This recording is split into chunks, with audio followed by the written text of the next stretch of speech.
Remue ménage. Remue ménage.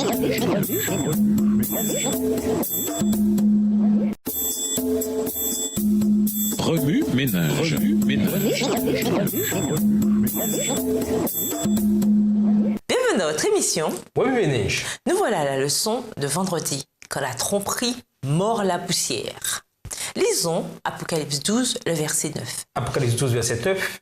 Et il fut précipité, le gros dragon, le serpent ancien, appelé le diable et Satan, celui qui séduit toute la terre. Il fut précipité sur la terre et ses anges furent précipités avec lui.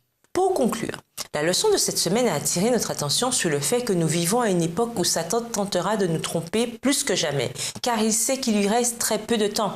Apocalypse 12, verset 12. Cependant, elle nous rappelle aussi qu'il nous faut fixer les yeux sur Jésus, qui a déjà vaincu les tromperies de Satan pendant sa vie terrestre. Nous n'avons pas un grand prêtre incapable de souffrir avec nous de nos faiblesses. Au contraire, notre grand prêtre a été tenté en tout comme nous le sommes, mais sans commettre de péché. Approchons-nous donc avec confiance du trône de Dieu où règne la grâce. Nous y obtiendrons le pardon et nous y trouverons la grâce pour être secourus au bon moment. Hébreux 4, versets 15 et 16. Ainsi, nous avons l'assurance que nous pouvons nous aussi vaincre et que les tromperies de Satan peuvent être détruites par la foi en Jésus-Christ. Coffre aux idées, dessiner, esquisser ou peigner les 3 scènes suivantes de l'histoire. Premièrement, la tromperie au ciel. Satan qui trompe les anges.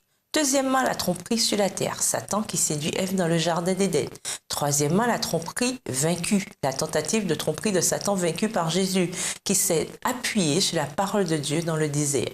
Ces scènes devraient nous rappeler que Jésus a obtenu la victoire et peut nous aider à vaincre les tromperies de Satan. Faites un tableau comparatif des croyances populaires sur ce qui survient après la mort et sur ce que la Bible dit à ce sujet. Y a-t-il d'énormes différences ou des différences subtiles? Quel impact chaque compréhension de la vie après la mort a-t-elle sur la façon dont les gens vivent au quotidien? Pourquoi? Avec un ami, discuter de la raison pour laquelle Dieu ne peut utiliser que la vérité alors que Satan, lui, peut utiliser la vérité et le mensonge, la fratrie et la tromperie. Chantez le cantique quand écrasé, Hymne louange numéro 526 et le cantique La foi numéro 301. Réfléchissez à ce que le message de ces cantiques nous assure lorsque nous affrontons les épreuves et les tromperies de la fin des temps.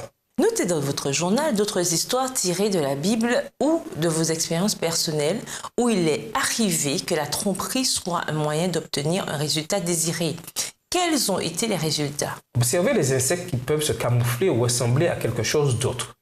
Puis comparez les raisons pour lesquelles ils se déguisent parfois et pourquoi Satan veut lui-même se déguiser. Pour aller plus loin, nous vous invitons à lire Jean 1, les versets 7 à 11, 2 Corinthiens 11, les versets 14 et 15, 1 Pierre 2, les versets 8 à 10, Apocalypse 12, les versets 7 à 12 et le verset 17, et Apocalypse 20, le verset 10. ainsi que dans le livre Patriarches et Prophètes, le chapitre 1, L'origine du mal, livre écrit par Ellen G. White, ainsi que La tragédie des siècles, le chapitre 33, La séduction originelle, écrit aussi par Ellen G. White. Au revoir. et à demain si je veux. Remue ménage. Remue ménage.